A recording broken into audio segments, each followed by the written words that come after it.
Imagine walking into a cafe in Mexico and realizing that they don't take cash anymore. It might sound far-fetched, but that's exactly the direction Mexico could be heading, with something called the Digital Peso. Banxico, Mexico's central bank, is working on a digital version of the peso, and if it takes off, it could completely change how money moves here. But does this mean the end of cash, or just the start of something new?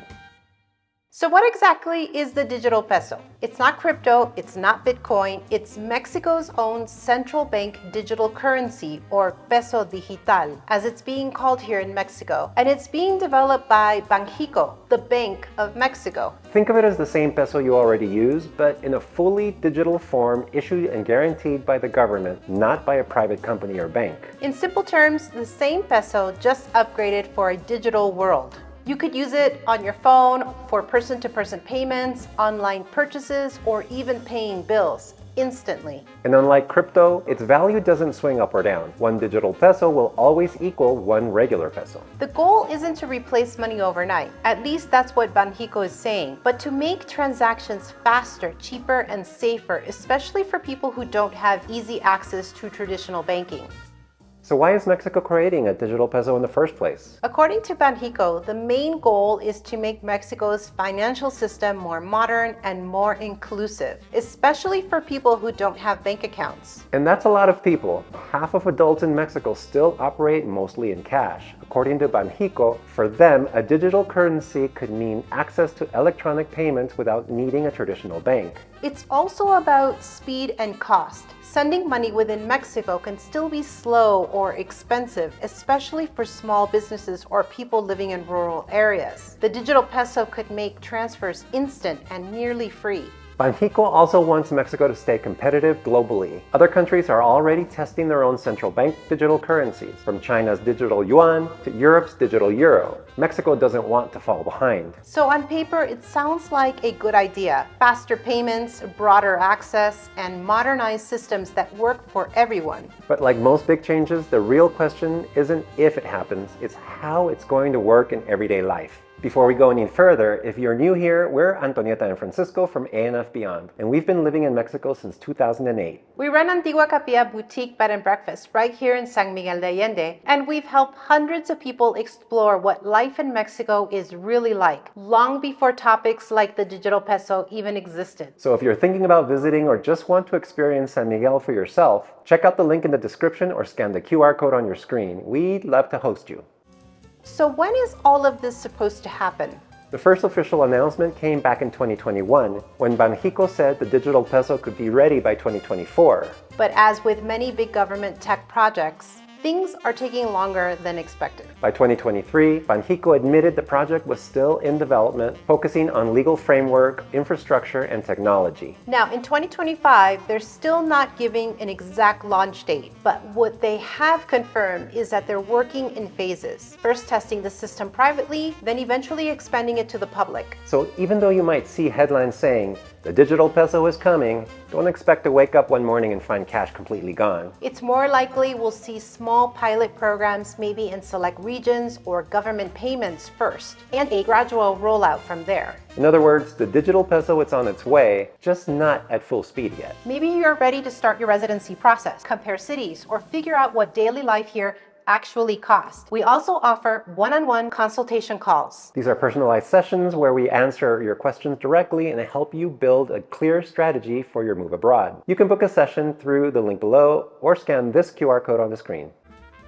So what does all of this actually mean for you, especially if you're living in Mexico or planning to move here? For now, not much changes in your day-to-day life. You'll still pay for groceries, restaurants, and rent the same way you've always have, with pesos, cards, or bank transfers. But once the digital peso rolls out, it could start showing up quietly in the background, like when you pay taxes, transfer money between banks. It might also make paying locals or small businesses easier. Imagine sending money instantly from your phone to your gardener or your landlord without worrying about bank hours or transfer delays. For retirees or people receiving income from abroad, the impact might depend on how your bank connects with Banxico's system. Some transfers could become faster and cheaper, others might take time to adapt. But it's not all upside. One of the biggest questions people have is privacy. Digital currencies can be traced, so while that helps reduce fraud, fraud, it also means transactions might be more visible to the government. And then there's adoption. Mexico still runs heavily on cash. So even if the technology is ready, it might take years before everyone from taco stands to landlords actually use it. So in the short term, don't expect a dramatic change. But in the long term, the digital peso could reshape how we all move money in Mexico, especially as digital payments become more common.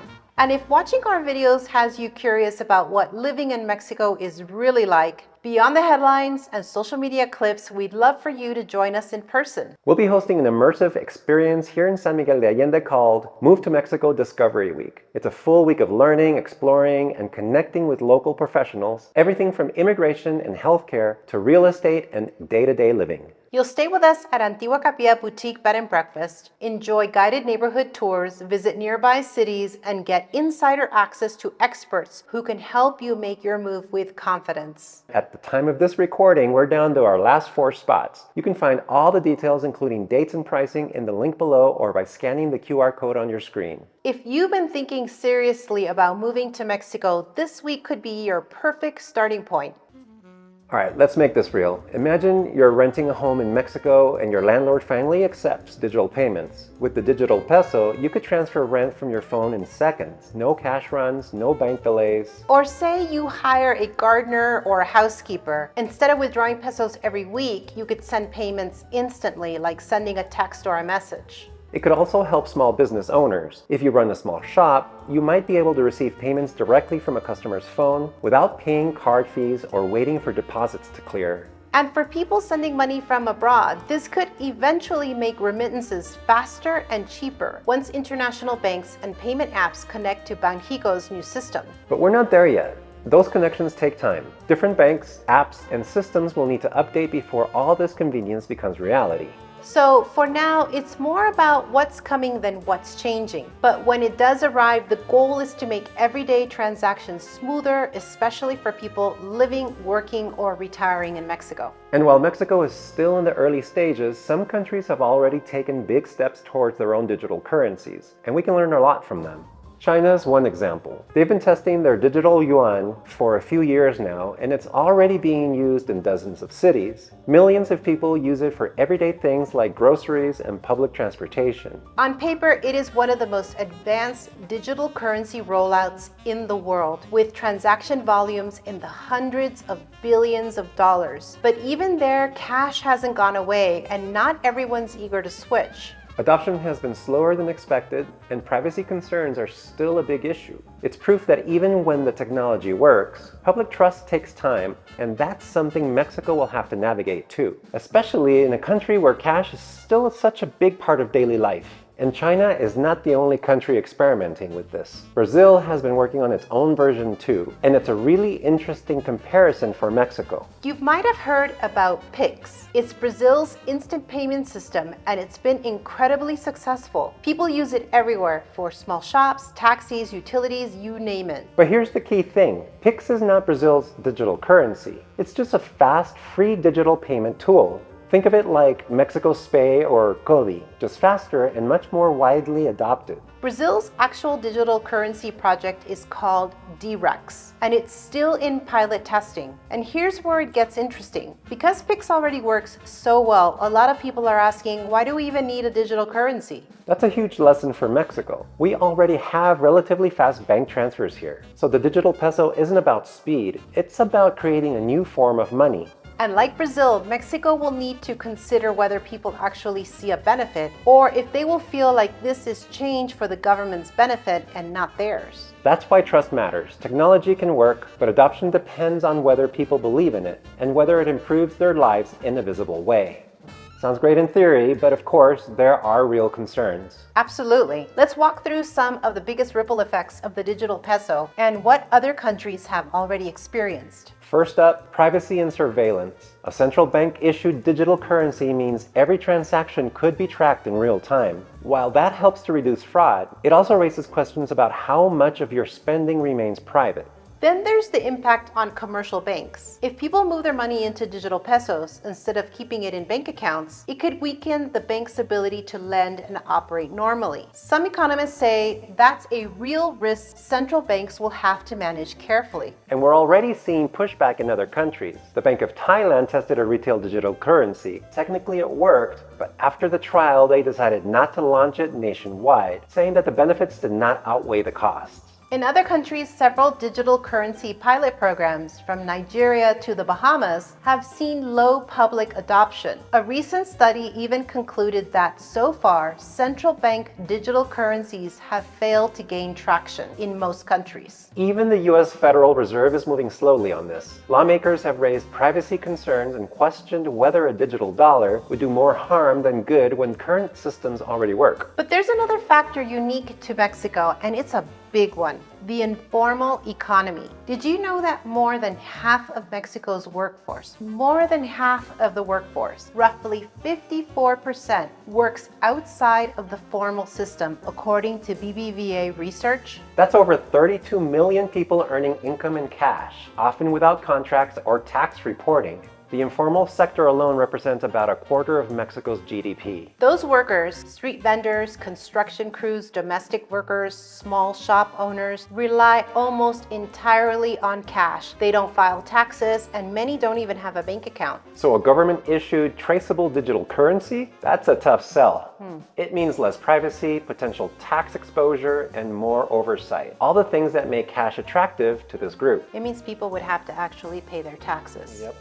Which means adoption won't just depend on technology. It'll depend on trust and whether millions of everyday Mexicans see any benefit in switching from cash to code. So while the idea has potential, faster payments, more inclusion, the real test will be how it works in practice and whether people actually trust it enough to use it.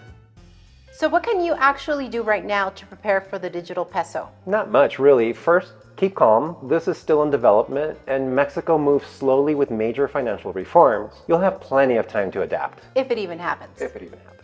Second, make sure your financial setup in Mexico is solid. Keep your local bank account active, and if you're new here, get familiar with how transfers, SPAY payments, and banking apps already work. Third, keep your residency paperwork and CURP up to date. As Mexico rolls out more digital systems, from the new biometric ID to the digital peso, those numbers will likely become your link to everything financial. Fourth, stay informed. Follow Banxico's announcements and credible news sources, not rumors on social media. The rollout will probably start small, maybe through government payments or pilot programs. And finally, stay flexible. Technology changes fast, but adoption in Mexico is always uneven.